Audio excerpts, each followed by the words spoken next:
Alright, I'm running out of daylight, but I'm hoping to get in here to this little hiking area and do a little flying with the Mavic Pro and maybe go over the settings I use for what I think is the best looking settings for the Mavic Pro. I'm a little out of breath. I think I'm out of shape. But once I get in there, hopefully I'll have enough time and I can show you guys how I have my settings on my Mavic Pro.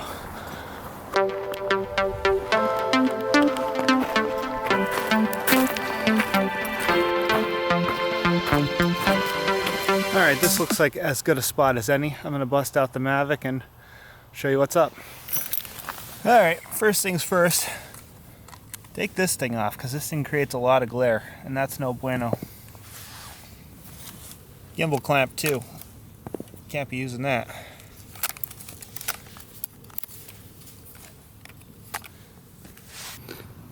Alright, let's jump right into the settings I'm using on this thing. Alright, for video size, I'm at 4K, 30 frames a second. I used to use 2.7K, which did a great job. But the reason I switched to 4K 30 frames a second is with the 4K I can downscale it to 1080p and have really nice results, and I can also creatively crop and move around the 4K frame size in a 1080p project, so that gives me a lot of flexibility there. And also the 30 frames a second is nice. I typically work in a 24p timeline, so I can slow down 30 frames a second just slightly, and it just makes it a little bit more fluid in my opinion. Alright, video format. I edit on a Mac, so I just used the MOV format because that's a native format on the Mac OS. I'm in the United States, so I'm using NTSC. White balance, I either will set it at auto. I think that does a pretty good job as long as the lighting stays consistent. It doesn't jump around too much. Otherwise, I'll pick something relevant to the weather. Right now it's a little bit cloudy, so I'll go with cloudy and see how that works out. You have a little bit of flexibility in post, but since it's not raw video, you need to try and get it as close as you can. As for style goes, I use custom. For sharpness, I'm -1. For contrast and saturation, I'm -2. That allows me to have a relatively flat image to color correct in post. And as far as color space goes, I used to use D-Cinelike, but DJI just updated the D-Log codec, and it seems to work pretty good now, so I'm using D-Log.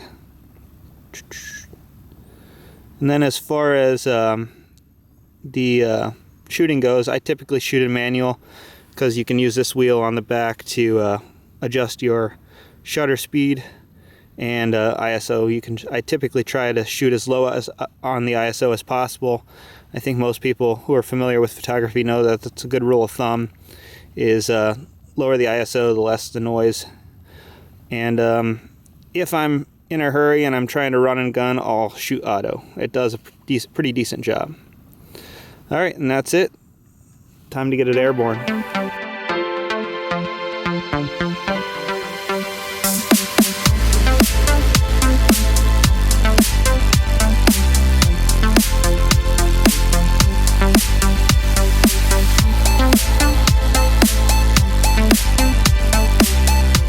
Alright, I'm losing light and battery on this camera, so I think it's time I call it a night.